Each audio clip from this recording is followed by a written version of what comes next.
44 राइमाबेली मंडलनि खाक्तै गंडा तुइसा दलाई त्रिपुराव फिल बिसिदक चानमोहन त्रिपुरानि लांमा चमानि सालनो मुइतुख्लायै खादुमा पान्दा संसाजाखा तांसालो 33 KBIS ऑफिसनि थंखलाव 44 राइमाबेली मंडलनि खाक्तै चानमोहन त्रिपुरानि लांमा चमानि सालनो मुइतुख्लायै खादुमानि पान्दा संसाजाखा 2018 बिसिनि चंबारिनि यागुलो राइमाबेली विधानसभा बाय खबजाक विलेज काउन्सिलनि चंबारिओ लुकुचंजाक आदं तंमानि चानमोहन त्रिपुरा फिया कैबिंग नाइ बदनी नाशलेमाव कलाई चप्रब जागै लांमा चरानि नांखाहिनै कक्सिल चामुं हास्ते हापांनि बखाक्तै पांजाव हास्तेनि मंत्री अक्रा डॉक्टर मानिक शाह जनजाति मोर्चानि आचुकफां विकास देबबर्मा ताई 44 राइमाबेली मंडलनि तांफां रग्न खबै कुबुनि आदं रबो तंबायखा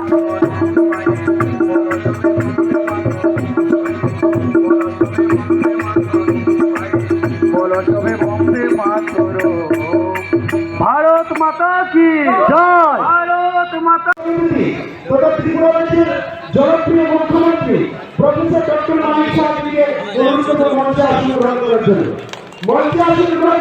আমি অনুরোধ করছি আমাদের কৃষি কমিটির মাননীয় সভাপতি তথা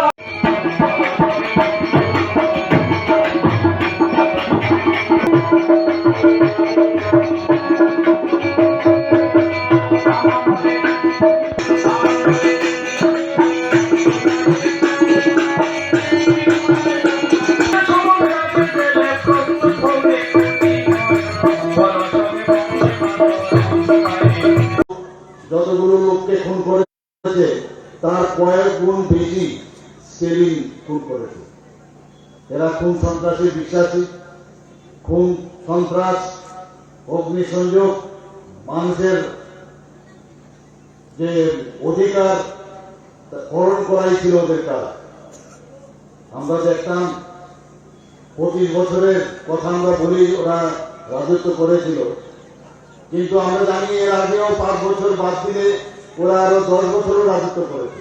প্রায় 35 বছরের রাজত্বে আমরা ত্রিপুরাকে দেখেছি কি অবস্থার মধ্যে ওরা নিয়ে গিয়েছে। শহীদ ত্রিপুরা আমাদের যে চানমোহন ত্রিপুরা, উনি এর বিরুদ্ধে যখন গর্জে উঠলেন, যখন নির্বাচিত হলেন, তখন ওরা ভয় পেয়ে গিয়েছিল এটা কিরকম কথা ভাই, আমাদের এইরকম সরকার এতদিন ধরে চলছে, আমরা যাই বলবো সব মানুষ সেইভাবে চলতে হবে। সেই জায়গায় দাঁড়িয়ে আমাদের শহীদ চানমোহন ত্রিপুরা যখন নির্বাচিত হলো এবং আমাদের যশস্বী প্রধানমন্ত্রী নরেন্দ্র মোদীজি যখন কেন্দ্রে আসলেন, তখন ওনারা কিন্তু ভয় পেয়ে গেলেন যে যেভাবে হোক তাকে এই পৃথিবী থেকে চিরতরে সরাতে হবে। তাই ওরা সুপরিকল্পিত ভাবে খুন করার যে ষড়যন্ত্র, সেই ষড়যন্ত্র ওরা বুনেছিল। এবং আমরা জানি যে এই খুন করার পর ওরা ভেবেছিল যে কংগ্রেসের মতো ওরা বোধহয় ভারতীয় জনতা পার্টি ওরা দেখেছে এর আগে ত্রিপুরাতে সব জায়গায় এইসব খুন সন্ত্রাস করেছে, কিন্তু কংগ্রেস সেভাবে প্রতিবাদ করতে পারেনি বা করেনি, কারণ ওদের সাথে ওদের বন্ধুত্ব ছিল। আমরা সবাই জানি যে ত্রিপুরাতে ওনাদের কুস্তি ছিল আর দিল্লিতে গিয়ে ওদের কুস্তি ছিল। ওরা সেইভাবে ভেবেছিল যে চানমোহনকে যদি এখান থেকে সরানো যায় তাহলে ভয়ে আর ভারতীয় জনতা পার্টি করবে না। কিন্তু আপনারা দেখেছেন যে সারা ত্রিপুরাতে এই শহীদ চানমোহন ত্রিপুরা এই মৃত্যুকে কেন্দ্র করে, এই হত্যাকে কেন্দ্র করে সারা ত্রিপুরার মানুষ গর্জে উঠল, সৃষ্টি করছিল। আমাদের ভারতীয় জনতা পার্টি তখন আমাদের প্রতিজ্ঞা করি, আমাদের এখানকার যারা নেতৃবৃন্দরা ছিল তারা সবাই মিলে আমরা ঠিক করলাম যে ওনাকে সম্মান জানাতে হলে আমাদের এখানে একটা যজ্ঞের একটা ব্যবস্থা করতে হবে।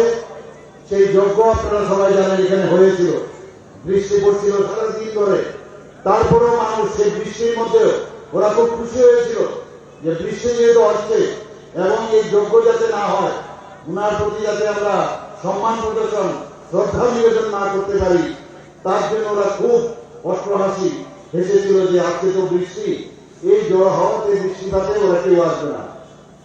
কিন্তু ভারতীয় জনতা পার্টির তুষের আগুনের মতো জ্বলছিল সমস্ত আমাদের কার্যকর্তারা। এখানে এসে যজ্ঞ সম্পাদন করেছিল, আপনারা সবাই জানেন। এবং সেই যজ্ঞ থেকে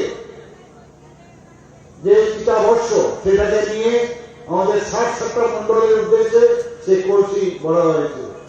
সেই কলসি যাত্রা, সেই উনার যে চিতাবর্ষ সারা ত্রিপুরাতে আমাদের বিভিন্ন মন্ডল থেকে আমরা উনার যে চিতাবর্ষ সমস্ত আমাদের সেই যজ্ঞের যে বর্ষ সেটা সমস্ত জায়গায় আমরা ছড়িয়ে দিয়েছিলাম। এবং শেষ পর্যন্ত সেই আন্দোলনকে এই পুলিশ সন্ত্রাসের বিরুদ্ধে, সেই সরকারের বিরুদ্ধে, বামফ্রন্টের যে সরকার ছিল তার বিরুদ্ধে আমরা গর্জে যখন উঠলাম এবং তার সমাপন হয়েছিল আগরতলায়, সেই দৃশ্য আপনাদের নিশ্চয়ই মনে আছে। বন্ধুগণ, আমি কিছুদিন আগেও সাউথে গিয়েছি, সেখানেও আমি দেখলাম যে লিস্ট আমাকে ধরিয়ে দিয়েছিল 69 জন শুধু সাউথ ডিস্ট্রিক্টে এই খুনি সন্ত্রাসী সরকারের সময় খুন করা হয়েছে ঘাতক বাহিনীর দ্বারা। সমস্ত জায়গায় যেখানে আমি যাই সমস্ত জায়গায় খুন সন্ত্রাস। ওদের কাজই হচ্ছে যে খুন ছাড়া হাত যতক্ষণ ধরে রক্তে লাল না হবে ততক্ষণ ওদের মধ্যে হাসি ফুটবে না। এই ধরনের মানসিকতা ছিল।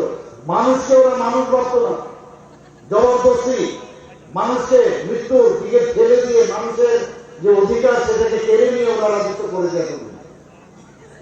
আমরা ভারতীয় জনতা পার্টি আমাদের যে নীতি, আমরা কোনো অবস্থায় এই ধরনের গুন্ডাগর্দি এবং এই ধরনের ঘাতক কথা আমরা বিশ্বাস করি না। আমরা মানুষের হাসি ফোটাতে চাই, সেবাই সংগঠন, আমরা সেই নীতিতে আমরা চলি। আপনারা দেখেছেন প্রধানমন্ত্রী সেই দিশা আমাদের দিয়েছেন, জাতি জনজাতি ঐক্য যাতে আরো সুদৃঢ় হয় সেই বিষয়ে আমরা কাজ করি। আমরা যারা এখানে উপস্থিত আছেন আপনারা দেখেছেন, আপনারা যে জাতি জনজাতির যে ঐক্য, সেই ঐক্যকে সামনে রেখে জনজাতিদের জন্য এই সরকার এতদিন ধরে আমরা কুম্ভীরাজপুর আমরা দেখেছি বিভিন্ন জায়গায় যে এয়ারপোর্টের নাম আমাদের প্রধানমন্ত্রী নরেন্দ্র মোদী তিনি দিয়েছে।